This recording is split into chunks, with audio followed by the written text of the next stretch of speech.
Te voy a enseñar una variación a los clásicos Monster Walks con un tensor, con una banda elástica, pero esta vez lo vamos a colocar de forma diferente para conseguir todos los beneficios, pero también menos riesgos. Vamos a por ello.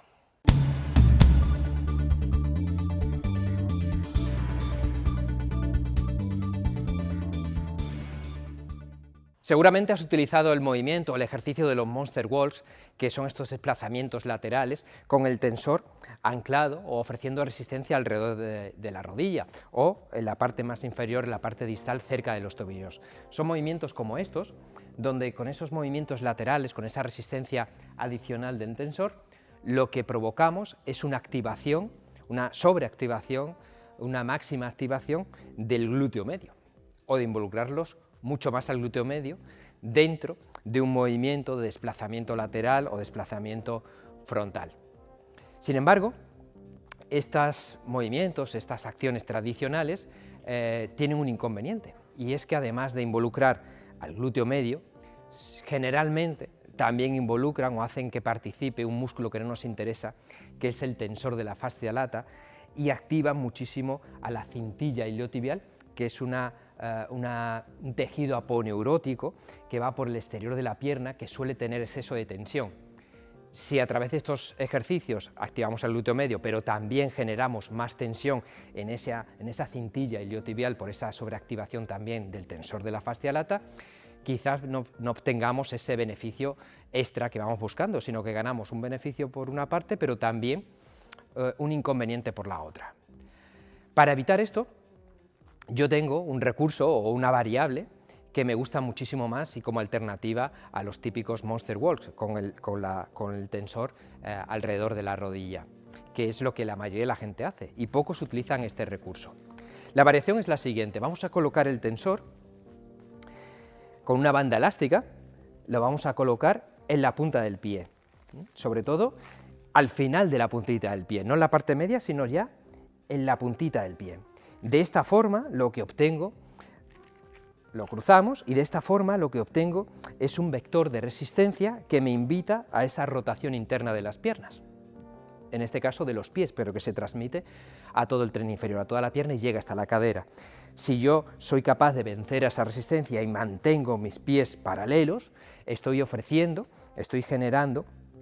un vector rotacional, un momento de fuerza rotacional que yo lo tengo que vencer, y para eso activo no solamente al glúteo medio, sino también al glúteo mayor, que es un rotador externo, así que activo el glúteo mayor y también a las fibras posteriores del glúteo medio, que consiguen involucrarse en este movimiento de evitar la rotación interna y generar rotación externa, que además es un patrón de rotación externa que yo luego voy a intentar integrar dentro de otros movimientos, como puede ser un squat, donde las piernas van desplazándose en rotación externa. Y también me sirve para evitar posiciones de valgo,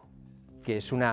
error, es un patrón incorrecto bastante habitual en muchas personas. Así que este ejercicio me interesa trabajarlo de vez en cuando, pero con esta variación.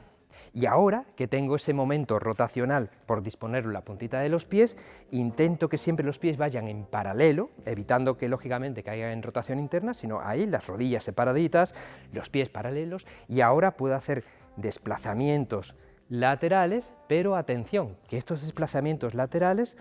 sean relativamente cortos. Voy a evitar los desplazamientos amplios, porque al hacerlo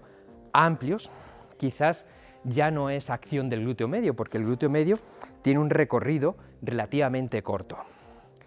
Y también lo vamos a hacer en semiflexión, porque en el momento en que yo me pongo en extensión de rodilla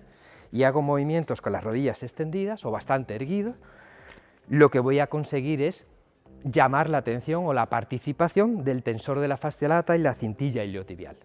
Y como no quiero involucrar a ese músculo y a esa disposición, lo que voy a hacer es flexionar un poquito las rodillas, y al flexionar las rodillas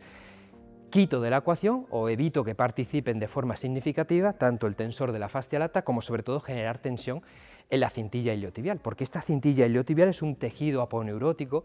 con mucha tensión, y si yo sigo trabajando el glúteo medio pero dándole tensión a esa zona aponeurótica, a esa zona de tejido conjuntivo, lo que voy a generar quizás es una situación de máxima tensión que no quiero, no es beneficioso y por lo tanto algo que era bueno lo voy a convertir en un inconveniente. Por lo tanto, semiflexión, el tensor cruzado, los pies siempre paralelos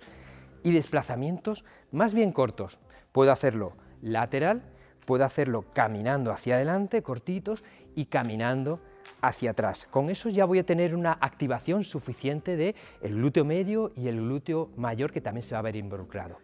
No hay que buscar una máxima activación y una fatiga rápida, sino una activación suficiente para despertarlo, para activarlo, para que participe. Y desde aquí también puedo hacer movimientos como el de quedarme unipodal y extender, pero de forma lenta, que no sea esto rápido, sino despacio. Me quedo unipodal, separo, ¿veis? En rotación externa, apoyo y después el otro. Separo, separo, lo mantengo y muy suave. Separo y apoyo suave. Siempre, ¿veis? En un poquito de semiflexión. Este movimiento es más que suficiente para activar y trabajar el glúteo medio y además dentro de su función, que es la de mantener la cadera estable en situaciones de apoyos unipodales. Por lo tanto, este recurso a mí me resulta mucho más ventajoso porque me ofrece muchas más ventajas, pero también menos inconvenientes. No solicita tanto al tensor de la fascia lata, no genera más tensión en toda la cintilla iliotibial y me parece una situación un poquito más natural, y con el tensor puedo ir generando con los brazos también un poquito de mayor o menor tensión, con lo cual lo puedo regular sobre la marcha. Te invito a hacer esta variación para tus ejercicios de activación del glúteo medio sin llamar la atención del tensor de la fascia lata.